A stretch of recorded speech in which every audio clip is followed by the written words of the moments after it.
नमस्कार, जय श्री राधे, जय श्री कृष्णा। स्वागत है आपका हमारे यूट्यूब चैनल में। हर बार की तरह आज हम फिर उपस्थित हुए हैं आपके समक्ष एक महत्वपूर्ण विषय को लेकर। इस वीडियो में हम चर्चा करेंगे मार्गशीर्ष कृष्ण पक्ष में पड़ने वाली एकादशी, जिसे हम उत्पन्ना एकादशी कहते हैं। ये वही एकादशी तिथि है जिस दिन एकादशी मैया का प्रादुर्भाव हुआ था, यानी जन्म हुआ था। इसीलिए ही इसका नाम उत्पन्ना एकादशी हुआ। तो चलिए आज हम आपको उत्पन्ना एकादशी की संपूर्ण व्रत कथा सुनाएंगे। अगर आप भी एकादशी व्रत करते हैं तो अंतिम तक बने रहें इस वीडियो पर और संपूर्ण एकादशी व्रत कथा श्रवण करें। सूत जी कहते हैं, एक बार पांडवों ने भी भगवान से प्रश्न किया था कि हे भगवान, उत्पन्ना एकादशी की इतनी महिमा क्यों है? कृपा करके मुझे इस वृत्तांत को सुनाने का कष्ट करें। तब भगवान श्री कृष्ण ने कहा था कि हे पांडवों, उत्पन्ना एकादशी के दिन प्रातः काल स्नान आदि नित्य कर्म से निवृत्त होकर जो भी मनुष्य भगवान विष्णु के समक्ष अपने यथाशक्ति से धूप दीप नैवेद्य आदि से पूजन करके उत्पन्ना एकादशी की व्रत कथा को श्रवण करता है, इस एकादशी के व्रत को धारण करता है, वो करोड़ों अश्वमेघ यज्ञ के बराबर पुण्य लाभ प्राप्त कर लेता है। चंद्र ग्रहण, सूर्य ग्रहण में जो दान पुण्य करने से पुण्य प्राप्त होता है, कुरुक्षेत्र आदि तीर्थों में स्नान आदि करने से जो पुण्य प्राप्त होता है, संक्रांति में दान पुण्य करने से जो पुण्य प्राप्त होता है, वह उत्पन्ना एकादशी का व्रत धारण करने मात्र से मनुष्य को प्राप्त हो जाता है। भगवान श्री कृष्ण कहते हैं, पांडवों, ये अत्यंत लाभकारी व्रत है, इसे हर मनुष्य मात्र को धारण करना चाहिए।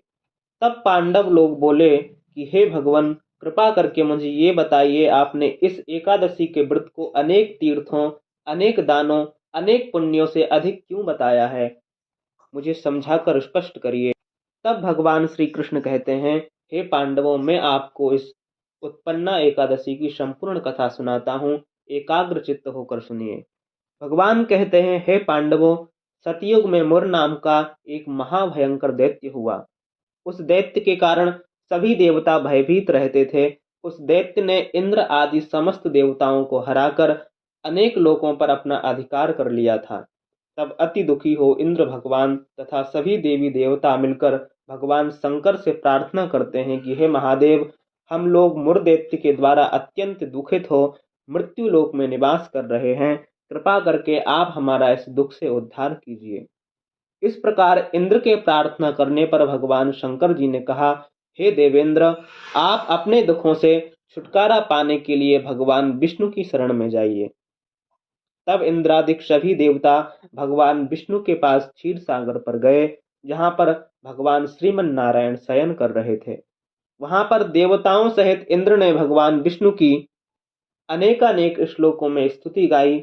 हे देवों के देव, आपको मेरा बारंबार प्रणाम है। हे मधुसूदन, हे दैत्य संहारी, हे कमल नेत्र, हे जगन्नाथ, समस्त देवता दैत्यों के भय से भयभीत होकर आपकी शरण में आए हुए हैं। हे दीनानाथ, आप अपनी शरण आए हुए की रक्षा कीजिए। आप ही जगतपति एवं संसार के कारक हैं, आप ही करता हैं, आप ही जगत के उत्पन्न करता हैं, पालन करता है और संहार करता है। आप ही सृष्टि रचयिता हो, आप ही शरण में आए हुओं की रक्षा कर। हमको इस समय दैत्यों ने स्वर्ग से निकाल दिया है और हम सब मृत्यु लोक में भटक रहे हैं। हे दीनबंधु, हमारी रक्षा कीजिए, हम सब आपकी शरण में आए हुए हैं। तब विष्णु भगवान ने कहा, देवताओं, वह कौन सा दैत्य पैदा हो गया जिससे सारे देवताओं को दुखी कर दिया है? वह कहाँ रहता है? यह सब मुझे विस्तार से बताओ। तब इंद्र ने कहा, हे मधुसूदन, ब्रह्मा वंश में नाड़ी जंग नाम का एक भयंकर दैत्य हुआ था। उसका ही पुत्र मुर नाम का दैत्य हुआ है, जिसने समस्त देवताओं को दुख दिया हुआ है। वह चंद्रावती नगरी में रहता है, जिसने अपने पराक्रम तथा बाहुबल से समस्त विश्व को जीतकर स्वयं ही लोकपाल बन गया है। हे भगवान, आप उस बलशाली दैत्य को मारकर देवताओं की रक्षा कीजिए। देवताओं की प्रार्थना सुनकर भगवान विष्णु ने कहा, हे देवताओं, आप सब चंद्रावती नगरी में जाकर उस दैत्य से युद्ध करो, मैं भी शीघ्र वहां आता हूँ। विष्णु भगवान की आज्ञा मानकर सभी देवता चंद्रावती नगर में आकर मुर दैत्य से युद्ध करने लगे। उसी समय भगवान विष्णु भी देवताओं की सहायतार्थ वहां जा पहुंचे। तब भगवान विष्णु के यहाँ पहुंचते ही अनेक दैत्यों अनेक प्रकार के अस्त्र शस्त्र धारण कर भगवान विष्णु से युद्ध करने लगे। भगवान विष्णु भी अपने गदा चक्र से राक्षसों के अस्त्र शस्त्रों को काट काट कर गिराने लगे और अनेक दैत्यों को सदैव के लिए मृत्यु लोक पहुंचाने लगे। किंतु दैत्यराज मुर निर्भीकता से विष्णु भगवान के साथ घोर युद्ध करता रहा। भगवान विष्णु द्वारा छोड़े गए सभी अस्त्र शस्त्र पर मुर दैत्य के तेज से नष्ट हो गए। तब दोनों के बीच परस्पर मल्ल युद्ध होने लगा। इस प्रकार भगवान विष्णु उस मुर दैत्य से 1000 वर्ष तक युद्ध करते। तभी अचानक से मुर नामक दैत्य ने अपनी मायावी शक्ति दिखाकर वहां युद्ध भूमि से वो अदृश्य हो गया। भगवान भी उसे ढूंढते ढूंढते एक गुफा में पहुंच गए और वहां विश्राम करने लगे। भगवान विष्णु उस गुफा में शयन कर रहे थे, तभी मुर दैत्य उन्हें मारने के लिए वहां जा पहुंचा। वहां पर विष्णु को सोया हुआ देखकर दैत्य ने सोचा, आज अपने शत्रु को मारकर हमेशा के लिए निष्कंटक हो जाऊंगा। हे अर्जुन, जैसे ही मुर दैत्य मुझे मारने को हुआ तो मेरी देह से एक कन्या उत्पन्न हुई। वह कन्या उस दैत्य से युद्ध करने लगी। वह दैत्य भी कन्या से युद्ध करता रहा। उसी बीच में कन्या ने युद्ध करते करते दैत्य के रथ को तोड़ डाला। जैसे ही कन्या ने उस दैत्य को क्रोधपूर्वक पृथ्वी पर पटका, वह दैत्य मूर्छित हो गया। जब उसकी मूर्छा हटी तो कन्या ने उसका सिर अपनी तलवार से काट डाला। मुर दैत्य के मरते ही बाकी सब दैत्य पाताल को भाग गए। जब विष्णु भगवान निद्रा से उठे तो दैत्य को मरा हुआ देखकर आश्चर्य से सोचने लगे कि इस दैत्य को किसने मारा है। तब उस कन्या ने हाथ जोड़कर कहा कि हे भगवान, यह दैत्य आपको मारना चाहता था। छलवश आपके शयन की स्थिति में आप पर हमला करने वाला था, इसलिए मैंने आपकी देह से उत्पन्न हो उस दैत्य का वध कर दिया। इतनी बात सुन भगवान विष्णु ने कन्या से मनोवांछित वरदान मांगने के लिए कहा। कन्या ने वरदान मांगते हुए कहा, हे प्रभु, जो कोई मेरा व्रत करे उसके समस्त पापों का नाश हो और उसे स्वर्ग की प्राप्ति हो। मेरे व्रत को करने वाला हर प्राणी धन धान्य से परिपूर्ण हो, अंत में बैकुंठ में वास करे। हे कृपा सिंधु, हे भगवान, आप मुझे यही वरदान दीजिए। कन्या की इतनी बात सुनकर भगवान विष्णु ने कहा, ऐसा ही होगा। हे कन्या, तुम आज एकादशी के दिन उत्पन्न हुई हो, इसलिए आज से तेरा नाम उत्पन्ना एकादशी होगा। जो मनुष्य तेरे व्रत को धारण करेगा वह निश्चय ही पाप से मुक्त हो मेरे धाम को प्राप्त हो जाएगा।